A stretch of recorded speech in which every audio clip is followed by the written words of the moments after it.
창세기를 이제 한동안 못했고 이제 오랜만에 다시 계속 하게 됐는데, 여러분 아브라함이 참 순종하기 어려운 명령을 받았죠. 이 본문에서 하나님께서 아브라함에게 너는 본토 친척 아비집을 떠나서 내가 너에게 줄 땅으로 가라 이렇게 하셨고, 아브라함은 어디로 가야 될지도 몰랐습니다. 그런데 이제 순종하고 떠났습니다. 근데 이제 저는 과거에 이제 주일학교 때 뭐 이런 설교 많이 듣잖아요. 근데 아브라함의 이런 고향을 떠난 믿음에 별로 이렇게 감동이 안 되더라고요. 왜냐면 아브라함이 정말 믿음으로 고향을 떠났다, 이런 대단한 믿음에 대한 설교를 들으면 솔직히 이게 뭐가 어렵나 이런 생각이 들었어요. 왜냐면 이게 어렵나요? 많이 이사 가잖아요. 물론 여기는 좀 이사는 아니고 정확하게 말하자면 이민이니까 좀 다르긴 하지만 그래도 이민도 많이들 하잖아요. 그래서 저는 이게 뭐가 이렇게 대단하나, 그래서 별로 감동이 안 되더라고요. 그런데 이제 제가 그 당시에는 이때의 상황, 배경을 잘 몰랐던 것 같아요. 그래서 좀 쉽게 생각했던 것 같습니다.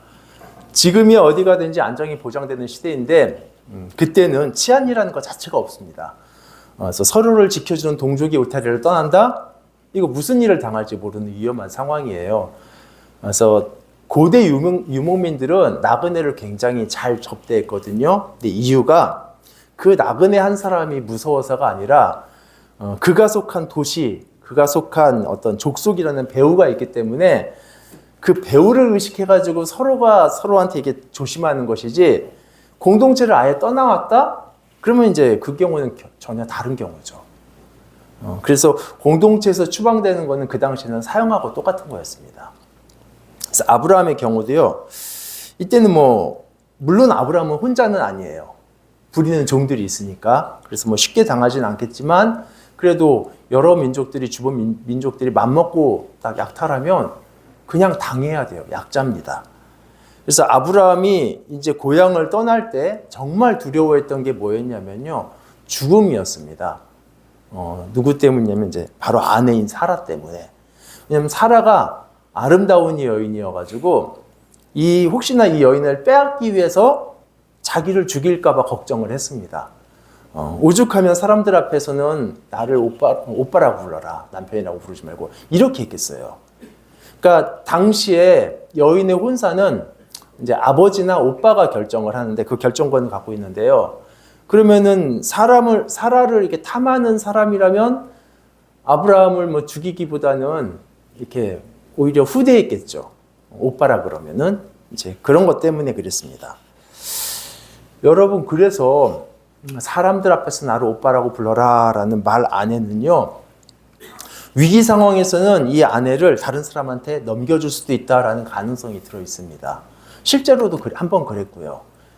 그러니까 이 정도로 생명의 위협을 느꼈고 동족을 떠나서 이주한다는 게 이만큼 위험한 일이에요.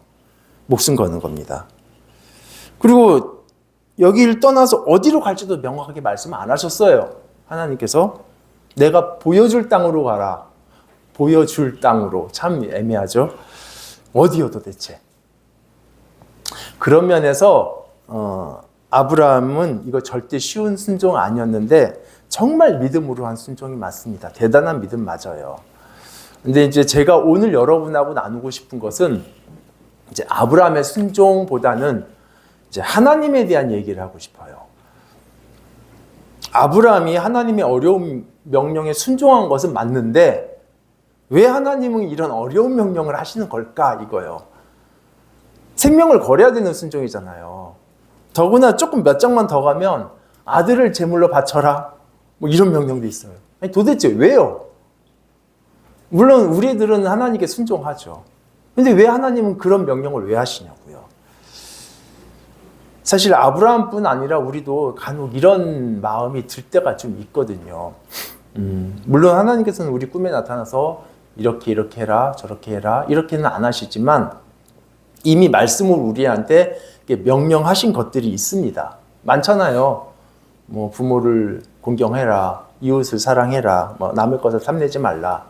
우리가 당연히 해야 될 것들인데 어떤 것들은 참 하기 힘든 것들도 있어요.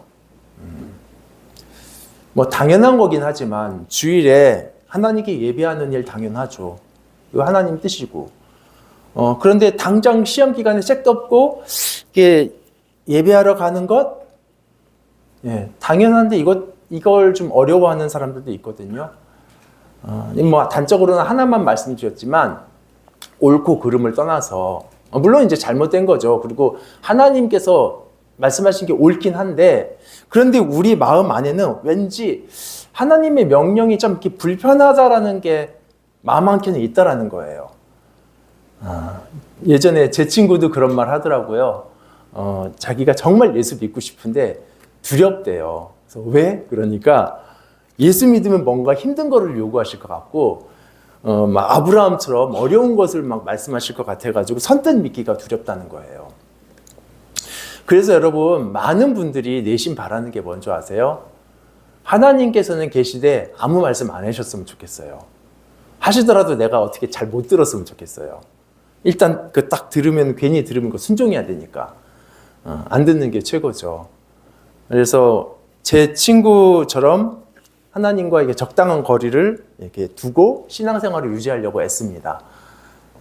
하나님은 아예 떠나지는 못하면서 그런데 하나님이 목소리가 잘 안 들리는 지점까지는 이렇게 거리를 유지하고 그래서 막 이렇게 마음에 딱 쉴 때 치고 일단 그리고 혹시라도 은혜 받을까 봐 정신 바짝 차리고 이런 근데 과연 하나님께서 우리를 왜 이렇게 불편하게 하시는 게 맞나요?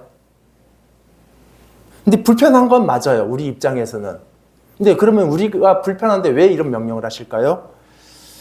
이제 이 부분에 대해서 오늘 설교 한 번으로 사실 뭐 충분히 해결은 안 되겠지만 어쨌든 본문 아브라함의 사례에서는 왜 그러셨는지는 충분히 이해될 것 같고요. 그 원리를 여러분의 삶에 좀 적용해 봤으면 좋겠습니다. 일단 하나님께서 아브라함한테 뭘 명령하셨는지부터 한번 보죠. 1절부터 3절까지가 하나님 말씀이에요. 그 안에 아브라함에게 명령하신 게 두 개 있습니다. 한번 찾아볼까요? 1절부터. 뭐가 있죠? 일단 떠나라가 있죠. 집을 떠나 명령이죠, 이건. 그리고 맨 끝에 1절 끝에 가라. 둘 다 1절 안에 다 있네요. 그렇죠? 명령이. 근데 이제 원문으로 보면요. 가라 하나만 명령문이고 떠나는 원래 없는 단어입니다.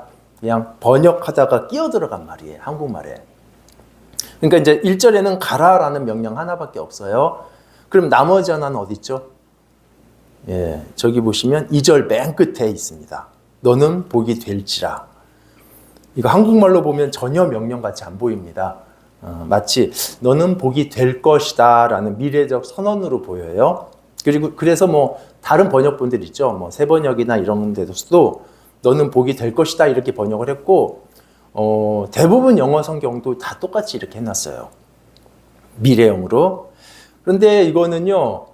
뭐 애매할 것 하나 없이 아주 명백하고 정확한 명령문 형태입니다. 너는 복이 되라예요. 원문으로는. 참고로 이제 영어 번역본이 여러 가지 종류인데 이제 유대인들이 영어로 번역한 버전도 있어요. JPS나 뭐 TNK 버전 같은 거. 이 사람들은 이제 구약만 믿으니까 신약은 번역 안 했겠죠. 예, 그래서 구약만 있는데 어쨌든 히브리어를 잘 아는 사람들이잖아요. 그래서 여기에는 명령문으로 정확하게 되어 있습니다. 그러니까 보세요. 지금 두 개의 명령이에요. 가라, 너는 복이 되라. 이렇게 두 개의 명령. 여기서 일단 가라부터 한번 같이 살펴보죠. 여러분 가라 그러면 어디로 가느냐가 중요한가요? 아니면 어디에서 가느냐가 중요한가요? 보통은. 예를 들어서 가족이 나들이 할 때 엄마 내일 어디 가요? 이렇게 묻지 엄마 내일 어디에서 가요? 이런 말 잘 안 하잖아요. 보통 출발지는요 기본적으로 현 위치죠. 현재 있는데. 그래서 출발지는 그냥 생략하고 대신 목적지를 자세하게 말합니다. 근데 오늘 보면은 반대죠. 생략해도 되는 출발지는 아주 길게 말하고요. 목적지는 그냥 애매하게 처리했습니다. 너는 가라. 너의 땅으로부터, 너의 친족들로부터, 너의 조상의 집으로부터. 굳이 생략돼도 되는 출발지를 참 길게 설명을 하죠. 그럼 중요한 목적지는요, 내가 보여줄 땅. 끝. 너무 애매해요. 참 이상한데 어떤 경우에 이렇게 표현을 하게 될까요? 지금 여기를 떠나서 저쪽으로 간다 할 때 그런 경우를 생각해 보시면 여기에서 저기로 가려는 이유는 아마 둘 중 하나인 것 같아요. 여기가 싫든지 아니면 가야 될 저쪽이 너무 좋든지 뭐 둘 중에 하나겠죠. 저쪽이 좋아서 가는 경우라면 뭐 도착지에 대한 이야기를 많이 하겠죠. 그런데 만약에 여기가 싫어서 떠나는 것이라면 본문처럼 말할 수 있을 것 같아요. 내가 이 지긋지긋한 동네, 정말 정 떨어진 이 동네 내가 반드시 떠난다. 뭐 이렇게. 이런 이유 때문이라면 목적지는 분명히 있어도 별로 이렇게 자세하게 말 안 할 수 있습니다.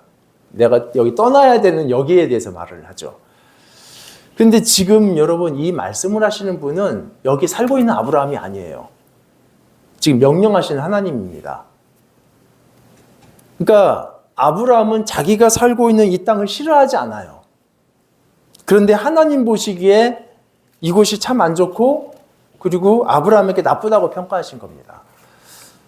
마치 폭탄이 설치된 건물에 있는 사람들에게 그 사람들은 뭐 여기가 뭐 폭탄이 있는지 없는지 모르니까 편하게 지내죠. 좋죠. 그런데 그런 사람들에게 여러분 여기 빨리 나가야 됩니다.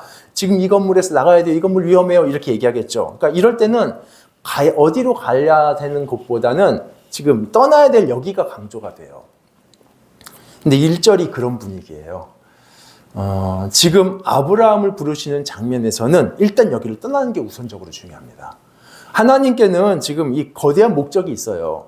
아브라함에게 가나안 땅을 주시고 뭐 아들도 주시고 민족을 이루는 이런 큰 계획들이 있지만 일단 여기를 떠나는 것이 첫 번째예요.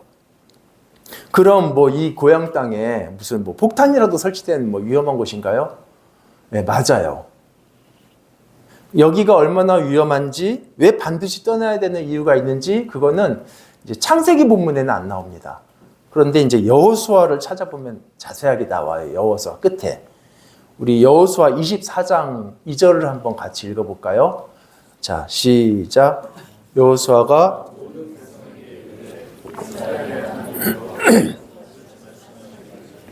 옛적에 너희 조상들 곧 아브라함의 아버지 나홀의 아버지 데라가 강 저쪽에서 거주하여 다른 신들을 섬겼으나, 아브라함이 하나님의 부름을 받기 전에 그 아버지 데라는 다른 신들을 섬기고 있었습니다. 당시 아브라함이 살던 메소포타미아는요, 여기가 뭐 수메르 문명 그 지역이잖아요. 다양한 신들 우상 숭배가 만연했던 곳이에요. 그래서 여기서 근데 여러분 데라만 아버지만 우상 숭배를 했나요? 맨 끝에 보시면 다른 신들을 섬겼으나에서 그 동사 섬겼다가요 복수 동사입니다. 우리나라의 말에는 뭐 복수 단수 동사가 없는데 이제 이 나라 말에는 있어요. 그 맨 앞에 주어도 너희 조상들입니다. 그러니까 즉 옛적의 이스라엘의 조상들, 즉 데라뿐 아니라 아브라함, 나홀까지 모두 다 다른 신들을 섬기던 사람들이에요. 그래서 아브라함이라고 해서 다를 바가 없습니다. 그 족속 안에 있는 아브라함도 뭐 얀이나 뭐 에릴, 뭐 우투, 난나 이런 메소포타미아 신들을 섬기고 있었어요. 근데 이제 그 다음 3절도 한번 같이 볼까요? 3절. 자, 시작. 내가 너희 조상 가나안 온 땅을 두루 행하게 하고 그의 씨를 번성하게 하려고 그에게 이삭을 주었으며, 초반부에 나온 대로 하나님께서 아브라함을 이끌어내셨습니다. 우상 숭배하던 아브라함을 거기서 끌어내신 거예요. 물론 여러분 거기서 끌어냈다고 해서 우상의 청정 지역은 없어요. 메소포타미아뿐 아니라 뭐 가나안도 그렇고 이집트도 그렇고 뭐 시리아도 그렇고요. 모든 지역이 우상을 섬겼습니다. 모든 민족들이. 그런데 아브라함이 자신의 족속에 속해 있는 한 이 사람은 우상 숭배로부터 자유로울 수가 없어요. 그 족속에 속해 있는 한은. 그래서 그가 떠나야 되는 이유는요, 단지 지역적인 이유 때문만이 아니라 지역적인 이유도 있습니다. 너무 길어요, 그거 설명드리려면. 근데 그것 때문만은 아니라 어느 족속에도 속하지 않는 새로운 족속이 되어야만 됩니다.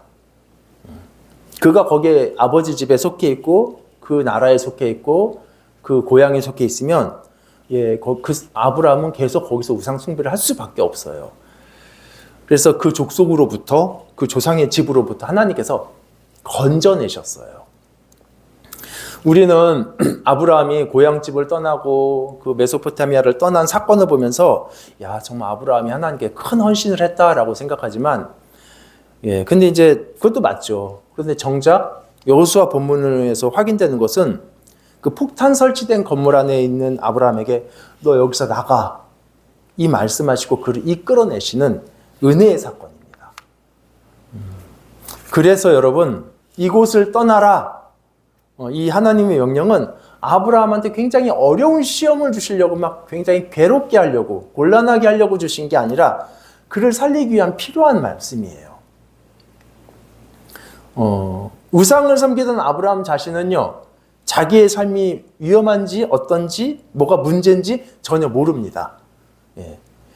만약에 여길 나가라라는 명령이 없었다면 아브라함은 평생 거기서 그냥 우상 숭배하고 살았을 거예요. 아무 문제가 없으니까. 근데 여기 나가라는 명령은요, 그래서 정말 아브라함을 불편하신 게 아니라 건져내신 거라고요. 여러분, 하나님은 참 오해를 많이 받으세요. 그분은 우리를 괴롭히는 괴팍한 분이 아니세요. 하나님께서 우리에게 뭔가를 말씀하셨다라면 정말 우리의 행복을 위해서 말씀하신 것이죠. 그래서 여러분 여호수아를 참고하고 오늘 본문을 다시 보면 아브라함의 순종 있죠. 그런데 그거보다는 더 그 밑바탕에 깔린 아브라함을 구원하시는 은혜가 더 커요. 하나님의 일방적인 은혜가 아브라함을 이곳에서 꺼내주신 겁니다. 그리고 그 부름에, 구원의 부름에 응답한 그 순종한 그것을 하나님께서는 믿음이다 하시면서 아브라함을 칭찬하시는 겁니다. 여러분, 우리 경우도 비슷한 것 같아요. 우리가 이제 세상의 헛된 것들을 버리고 예수를 따르는 것 믿음이고, 정말 주님은 그 믿음 칭찬하십니다. 잘했다고. 그런데 여러분, 우리가 예수 믿는 거에 대해서 스스로 대견하게 생각할 필요까지는 없어요. 이 멸망당할 세상에서 빠져나와서 구원을 얻으라는 메시지, 그거에 반응해서 구원 얻은 게 뭐 그렇게 칭찬받을 일인가요? 뭐 대단한 업적인가요, 그것이? 뭐 내가 하나님한테 헌신했어. 구원받은 거라고요. 하나님, 제가 저의 삶의 터전을 포기하고 내가 하나님 명령에 순종했으니까 하나님은 저한테 빚지신 거예요? 라고 말할 수 없다라는 거예요. 은혜입니다. 물론 이제 아브라함은 이게 은혜라는 거 당장에는 몰랐겠죠. 평생을 우상만 섬기던 사람이 그게 위험하다는 거 충분히 알 수 있겠습니까? 그냥 하나님께서 명령하셨으니까 그분 믿고 순종하고 나갔죠. 그런데 시간이 지나면서 하나님을 점점 알아가고, 그리고 이 땅의 모든 우상이 허망하고 진짜 이분이 참 하나님이시고 좋은 분이다라는 거 깨닫는 순간, 그때의 부르심이 과연 은혜였구나, 이거를 나중에는 알았겠죠. 우리도 지금은 하나님의 명령이 좀 불만스러울 수 있어요. 나 시험 공부해야 되는데 하나님, 교회 가야 되나요? 이런 생각 들 수 있고, 뭐 여러분은 입장 다르겠지만 보통은 뭐 주 6일에서 주 5일, 주 4일 뭐 이렇게 일하는 걸 너무 좋아하잖아요. 그런데 이제 장사하시는 분들은 그렇진 않아요. 하루를 쉬는 거 너무 힘들어하세요. 그게 부담스럽겠죠. 안 듣고 싶고, 뭐 제 친구처럼 철없이 그렇게 생각할 수도 있겠지만 그것은 하나님을 오해하는 겁니다. 하나님 우리 괴롭히는 분 아니고요. 우리에게 필요한 생명의 길을 명령하시는 거고, 그리고 그것이 정말 하나님의 은혜였구나, 이거 전국에 우리도 인정하게 될 거라고요. 여러분, 뭐 주보에도 이제 여러분 주중에 한번 설교 내용 가지고 다시 한번 묵상하시라고 이렇게 써놨었는데, 여러분 혹시 뭐 하나님 말씀에 순종하는 것을 나의 희생과 결단이라고 여기시나요? 아니면 나를 살리려는 배려로 여기시나요? 여러분, 이게 둘 중에서 하나만 골라야 되는 거 아닙니다. 사실은 두 국면이 다 맞아요. 여러분이 하나님께 순종하는 건 정말 여러분의 헌신이 맞다고요. 하나님께서 그래서 칭찬도 하시고 동시에 여러분을 구원하는 하나님의 은혜도 받습니다. 다만 우리는 이 두 가지를 인정하는 게 아니라 항상 첫 번째만 인정했어요. 이건 내 헌신이야. 하나님은 왜 이런 명령을 하시지? 그래도 나는 순종해야지. 이런 첫 번째만 인정을 했어요. 근데 이거 하나님의 오해입니다. 신명기 10장 13절 한번 여기를 보면요. 뭐라고 돼 있냐면 한번 같이 읽어보죠. 자, 시작. 내가 오늘 네 행복을 위하여 네게 명하는 여호와의 명령과 규례를 지킬 것이 아니냐. 하나님의 명령과 말씀을 불쾌하게 여길 것이 아니라 불편하게 여길 것이 아니라 우리의 행복을 위한 필수적인 말씀입니다. 우리 행복 위해서 말씀하시는 거라고요. 이제 어떤 분은 또 이렇게 생각하실 수 있어요. 그래요. 그럼 이 본문은 그렇다 치고 그러면 조금 더 뒤에 나가서 자식을 제물로 드리라는 건 도대체 그거는 정말 우리를 위한 명령이 맞나요? 그게? 우리의 행복을 위한 게 맞아요? 이렇게 질문하실 수 있는데 예, 맞아요. 정말 맞아요. 근데 이제 그 본문은 이게 창세기 순서대로 가니까 그 본문 다룰 때 말씀을 드리겠습니다. 어쨌든 1절에서 한 가지만 더 말씀을 드리면 1절은 이제 한 가지 좀 다른 주제이긴 하지만 1절은 이제 아브라함의 떠남만 말하는 게 아니라 굉장히 그 출발점을 길게 얘기했었죠. 무엇을 두고 떠나야 되는지 무엇을 남겨두는지를 낱낱이 열거를 해놨습니다. 이게 다른 말로 하면요. 이거예요. 뭘 남겨두고 무엇과 결별하고 가는 것인지를 명확하게 하는 거예요. 지금 1절에서 너의 고향, 친척, 아버지의 집, 그러니까 조상들의 집을 떠나라고 하셨어요. 아브라함이 떠난다 하더라도요. 반드시 해야 되는 것은 뭘 버려두고 가는지 그 확정이 필요합니다. 이런 확정이 없으면 떠나도 자칫 떠나는 게 안 될 수 있어요. 이게 무슨 말씀이 있냐면 이제 예를 들면 이스라엘이 애굽에서 나온 건 아시잖아요. 그렇죠?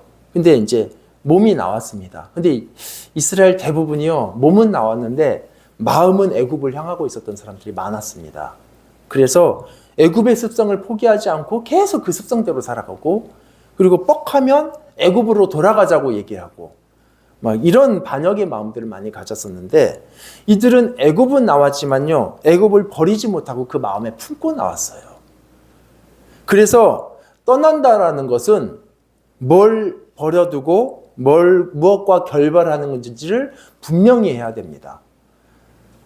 아브라함이 새로운 곳으로 가기 위해서는 이곳에 있는 거 남겨둬야 돼요. 본토, 친척, 아버지의 집 남겨두고 떠나야 됩니다. 그 자체가 나빠서가 아니라 그것에 담겨있는 것들 때문에. 그래서 여기에 있는 여기 참 안전한 곳인데 여기 혜택이 많은데 이런 안전과 혜택을 떠나지 않는다면 여기에는 우상도 떠날 수가 없어요. 예수를 믿기로 한 우리들도 마찬가지입니다. 예전에 죄 습성, 악 있죠. 옛사람, 옛모습, 옛성품. 근데 그 자리에 다 버려놓고 예수 따르는 겁니다. 출애굽한 이스라엘처럼 이거 뭐 마음에 간직한 재수를 따른다? 그러면 계속 거기에 갇혀있게 돼요. 여러분, 혹시라도 아직까지 들고 계신 분 있으면요. 그냥 잘라내세요. 좋은 거 아니니까. 그리고 예수를 따라가십시오. 이것이 우리를 위한 하나님의 명령입니다. 자, 이제 두 개의 명령 중에 이제 나머지 하나도 같이 한번 살펴볼게요. 우리 2절을 같이 읽어보겠습니다. 자, 시작. 내가 너로 큰 민족을 이루고 네 이름을 창대하게 하리니 너는 복이 될지라. 앞부분에 내가 너를 어떻게 해주겠다라는 선언이 있죠. 뭐 이 부분은 이제 다음 주일날 좀 나눴으면 좋겠어요. 그리고 맨 끝에 이제 너는 복이 될지라라는 이제 이건 아브라함에게 하신 명령입니다. 근데 좀 이상하죠? 아니 뭐 가라, 먹어라, 뭐 뛰어라 이런 것들은 순종 불순종이 할 수 있는 명령인데 복이 되라 이거 뭐 아브라함이 뭐 어떻게 뭐 스스로 복이 되고 말고 할 수 있는 능력이 없잖아요. 그런데도 하나님께서는 뜬금없이 너는 복이 되라 이렇게 명령을 하셨어요. 그래서 이제 대부분의 이제 번역들이 이게 뭐 정황상 명령으로 이렇게 말하기가 좀 애매하니까 뭐 미래적 선언이나 기원 비슷하게 번역을 한 것 같은데, 그런데 이제 아까 말씀드린 대로 형태적으로 정확하게 명령이고요. 그리고 이 명령은 오직 하나님만 하실 수 있는 명령입니다. 명령하는 사람의 의지가 포함된 명령이에요. 이게 무슨 의미냐면, 이제 쉽게 설명드리면 뭐 마술사가요, 이제 비둘기를 놓고 개구리로 변해라, 사자로 변해라 이러면은 막 그 비둘기가 갑자기 막 자기 몸을 개구리로 바꿔서 막 사자로 변해야 돼서 순종해야 되는 그런 게 아니잖아요. 이거는 마술사가 완성시켜야 되는 그런 명령입니다. 말한 사람의 의지가. 그래서 여기도 명령하신 하나님께서 완성하시겠다라는 그런 명령이에요. 그러니까 드문 거죠. 실제로 하나님은 로마서에 표현된 대로 없는 것을 있는 것으로 부르시는 분입니다. 물을 향해서, 전혀 없는 것을 향해서 빛이 있으라 라고 명령하시면 빛이 있어요. 그리고 궁창, 그러니까 공간이죠. 공간이 있으라 하면 공간이 있습니다. 하나님의 명령은 반드시 이루어지고 그분의 의지가 반드시 실현이 돼요. 마찬가지로 아브라함에게 복이 되라 이렇게 하시면 아브라함이 복이 되는 거예요. 이건 하나님의 의지죠. 뭐 아브라함이 하고 말고의 문제가 아니라. 그래서 1절에 가라라는 명령은 아브라함의 순종을 요구하지만 2절에서 복이 되라 이거는 하나님의 일방적인 의지가 담긴 명령입니다. 그래서 하나님께서 아브라함을 복을 만드시겠다라는 강력한 의지, 그리고 이루어져요. 여러분, 그래서 이게 결론적으로 오늘 아브라함을 부르심의 장면에서 가는 것, 가라, 복이 되라, 이것은 연결된 하나의 부르심이거든요. 근데 아브라함은 가라라는 명령에 순종해서 나아갔고요. 하나님은 자신의 의지로 아브라함을 복이 되게 하셨습니다. 여러분, 아브라함은 아마도 이렇게 느꼈을 것 같아요. 자기가 순종했어요, 명령에. 그랬더니 어떤 결과들이 이루어졌어요. 그러니까 내가 순종한 결과로 이런 것들이 이루어졌구나 느꼈겠지만, 그 결과를 만들어낸 궁극적인 원인은 사실은 아브라함을 복으로 선포하신 하나님의 의지에 있었습니다. 만약에 아브라함의 순종 여부로만 그 인생이 결정된다면 실패 확률 99.9%예요. 왜냐하면 여기서는 순종했지만 사람은 순종하면서도 불완전하게 완전히 순종 못할 때도 있고요. 또 때로는 뒤로 후퇴할 때도 있고요. 되는 거 하나도 없습니다. 실예를 들면 아브라함이 순종해서 가나안에 갔잖아요. 그래서 사실 가나안에 간 것도 한 방에 안 갔습니다. 이제 그거 설명드리려면 좀 길긴 하지만 어쨌든, 그리고 이 땅을 주겠다라는 약속 받았죠. 그런데 그 땅에 가뭄 드니까 어떻게 했나요? 바로 그 약속의 땅 버리고 애굽으로 내려가요. 이거는 믿음의 행동 아니거든요.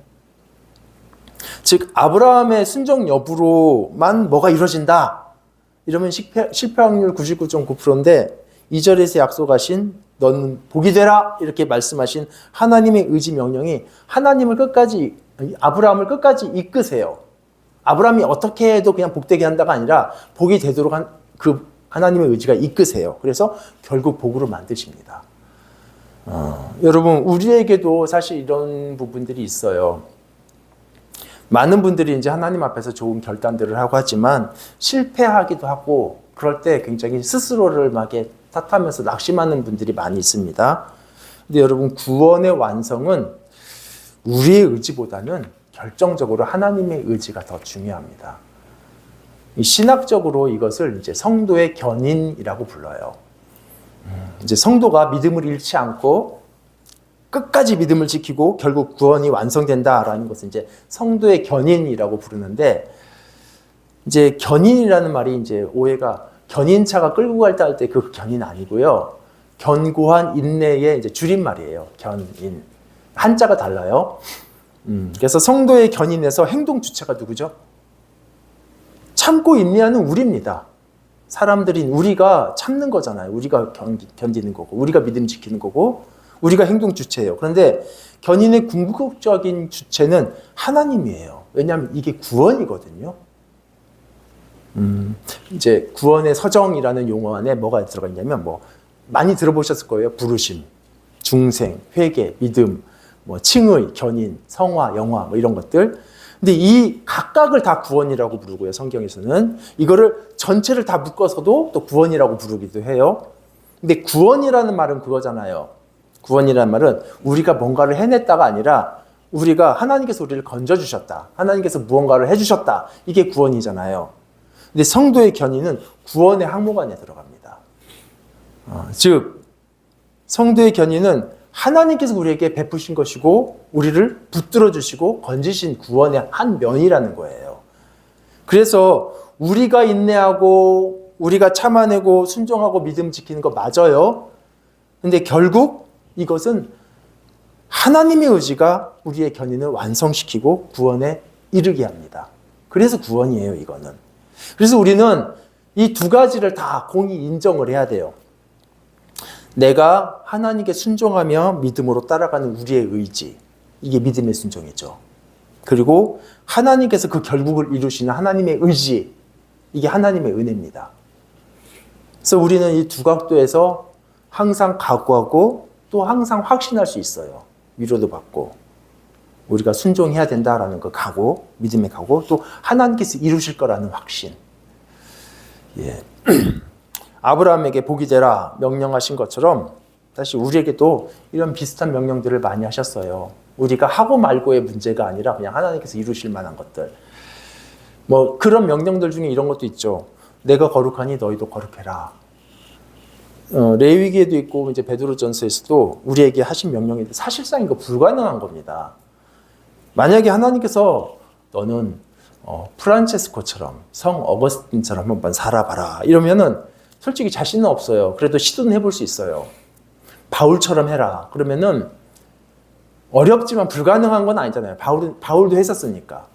근데 이 하나님의 거룩과 비견해서 내가 거룩하니 너희도 거룩해라. 이거 우리 모든 의지를 꺾는 말이거든요. 어떻게 해요, 이걸? 우리가 아무리 노력한다고 하나님의 거룩의 수준에 도달할 수 있나요? 우리는 어쨌든 그 명령 앞에서 최선을 다해서 구별된 삶, 거룩한 삶을 살기 위해서 노력은 하지만 그 거룩은 우리의 의지로 완성되는 거 아닙니다. 말씀하신 분께서 종국에 완성하실 거예요.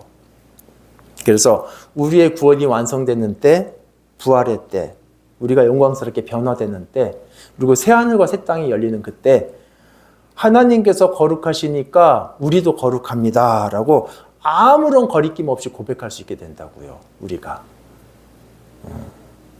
아브라함에게 복이 되라 명령하신 분께서 복으로 만드신 것처럼 우리에게 거룩하라 명령하신 분께서 우리를 거룩하게 만드실 겁니다. 여러분 정리하면요. 어쨌든 하나님의 명령은 뭔가를 우리에게 말씀하시다라는 것은 정말 복된 것이고 사모할 만한 일이지 우리가 듣기 싫어할 만한 안 들을래 막 귀에다 실드치고 이럴 만한 일이 아니라는 거예요. 그 말씀이 우리에게 복이 되고 생명이 됩니다. 우리를 살리는 말씀입니다. 당장 고향 땅 떠나라 이게 갈등은 생기죠. 그런데 우리 건지는 거라니까요. 그래서 여러분 좀 주님의 말씀을 들을 때 기쁨으로 순종을 하세요. 그리고 거룩의 경우처럼 내가 할 수 없는 것을 말씀하신다 할지라도 믿음으로 순종하세요. 전국에 그분께서 이루실 거니까. 예. 이제 조금 더 이제 중요한 거, 지금까지 내용보다 더 중요한 말씀을 좀 나눠야 되는데요. 하나님께서 아브라함을 부르신 것은 그를 건져내신 은혜이고 복을 주기 위함이고 명령 자체가 은혜였습니다. 예, 그런데 하나님께서 아브라함 부르신 건요. 사실 더 큰 그림이 있어요. 단지 아브라함 한 사람에게 은혜를 준다, 그를 건져낸다의 정도 문제가 아니라 온 인류를 향한 굉장히 큰 그림이 있습니다. 우리 한번 3절을 읽어볼게요. 자, 시작.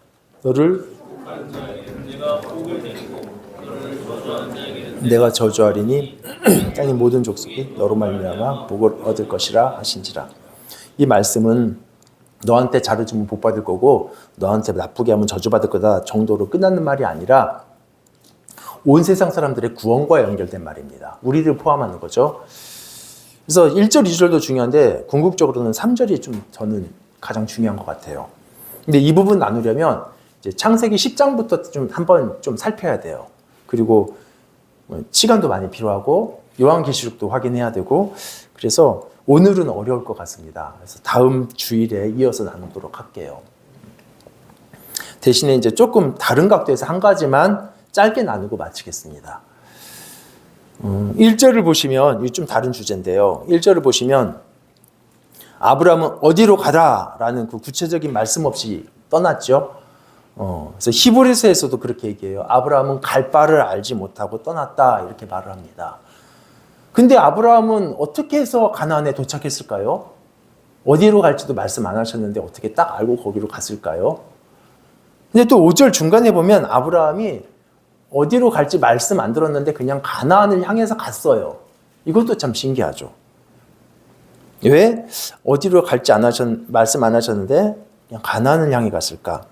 이유가 있긴 있습니다. 근데 좀 허무해요. 이유는 뭐냐면 그냥 아브라함이 갈 수 있는 길이 그쪽으로 가는 길이 유일했습니다.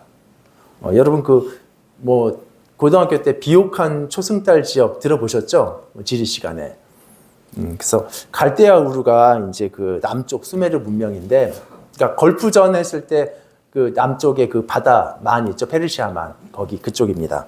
거기인데 유프라데스 강 따라서 올라가면 이제 그 아카드 문명도 나오고요. 그다음에 이제 가나안이 속한 레반트 지역 그리고 이제 이집트까지. 그래서 여러분 보시기에는 이렇게 초승달 지역, 여기가 이제 비옥한 초승달 지대라고 하는데요. 거기에만 오아시스가 있고 풀이 있고 길이 있고 도시들이 있습니다. 그러니까 뭔가 이동을 하려면 다른 길로는 못 가요. 죽어요. 그러니까 그렇게 따라가는 거거든요. 그래서 그냥 아브라함은 이 길, 그러니까 통상적으로 갈 수 있는 그 길을 갔을 뿐이고 쭉 가다가 가나안 방향으로 간 거죠. 저 남쪽이었으니까. 그리고 가나안 향해 가던 중에 세겜 근처에 왔을 때 하나님께서 여기다 이렇게 말씀하셔서 알게 된 겁니다. 어디로 가야 될지를 모른 채 갖고 그냥 하나님 믿고 나온 거예요. 여러분, 그러니까 아브라함의 여정의 성격은 이겁니다. 목적지를 향한 행군이 아니에요. 인도하시는 하나님을 믿고 그냥 동행하는 인도자와의 여정입니다. 하나님께서 우리를 인도하실 때 자주 이렇게 하셔요. 한 방에 목적지 딱 찍어주시는 게 아니라 한 걸음 뗄 때마다 다음 스텝을 인도하시는 하나님과 그렇게 해서 동행하는 방식. 명확하게 지도로 이렇게 도착지를 말씀하시기보다는 하나님 믿고 그냥 동행하고 가다 보면 도착지에 오게 됩니다. 그래서 이 여정에서 중요한 것은 뭐죠? 그 도착지가 어딘지, 거기 그 도착지에 대한 정보가 중요한 게 아니라 하나님이 중요해요. 동행하는 하나님이. 그래서 우리의 이제 신앙생활 있잖아요. 신앙의 여정. 이것도 비슷합니다. 이제 우리가 바라보는 하나님의 나라가 사실 그 도착지가 굉장히 선명하지가 않아요. 하나님 나라가 어떤 모습인지 정확하게 모르겠고, 또 성경에서도 이것을 상징적으로 그리고 파편적으로 알려줍니다. 근데 사실 하나님 나라를 우리가 딱 이해할 정도로 이렇게 우리 수준에 있는 게 아니기 때문에 그래요. 여러분, 그래서 저 신학교 때 교수님이 그런 말씀 하셨어요. 예수님께서 뭐 하나님의 나라에 대한 비유를 말씀하셨는데 아마 비유를 말씀하실 때마다 그러니까 이제 그냥 상징적으로 말을 더듬으셨을 것 같다. 왜냐면은 너무 어려워서가 아니라 우리가 알아들을 수 없는 상황이거든요. 여러분, 예를 들어서 한 번도 앞을 못 본 사람에게 빨간색을 설명할 수 있을까요? 너무 어려워요. 그렇죠? 그러니까 우리의 상상과 한계 안에 있는 그런 나라가 아니거든요. 그래서 사실은 여러 가지 비유를 통해서 설명을 하셨을 뿐이지 그것으로 우리가 충분히 이해할 수는 없습니다. 그냥 감을 잡는 거죠. 어쨌든 예수님께서 전하신 복음을 하나님 나라의 복음이라고 말해요. 그리고 예수님은 하나님 나라에 대해서 굉장히 많이 설교하셨고 비유로도 많이 말씀하셨고 부활 후에도 제자들에게 하나님 나라의 복음을 가르치셨습니다. 그러니까 굉장히 성경에서 중요한 주제이고 많이 증거되었지만 그 도착점을 어느 누구도 명확하게 이해 못하거든요. 다만 우리는요, 그 도착점으로 이끄시는 예수님을 믿고 따라가는 거예요. 목적지에 대한 선명한 정보가 없어도 지금 내 손 잡고 동행하시는 하나님, 이게 우리 신앙의 여정입니다. 그래서 그분하고 동행하고 가다 보면, 그분께 순종하면서 가다 보면, 그때 도착하면 완성된 하나님 나라를 볼 거라고요. 그리고 그때 우리가 상상의 한계를 넘어서 그 나라를 보게 될 겁니다. 그래서 여러분, 하나님 나라에 가는 그 유일한 길은 주소 찍고 가는 게 아니라 예수 그리스도, 유일한 길, 그분이 유일해요. 이제 말씀을 정리하고 마치겠습니다. 하나님의 말씀은 처음에 말씀드린 대로 우리가 우리를 뭐 이렇게 어렵게 하고 그런 거 말씀 절대 아니라 그분이 뭔가를 말씀하셨으면 그게 우리에게 행복이 되고 생명이 된다고요. 우리를 살려내고 건지는 말씀입니다. 그래서 우리를 이 우상의 자리에서 건져내셨고, 그리고 연약해서 넘어져도 하나님의 의지로 기어코 복으로 만들어내시고, 그리고 완벽한 목적지를 알지 못해도 오늘 하루 인도하시는 분과 동행하며 순종의 발걸음을 이렇게 내딛으면 언젠가 그곳에 도착하게 될 겁니다. 우리 함께 기도하겠습니다.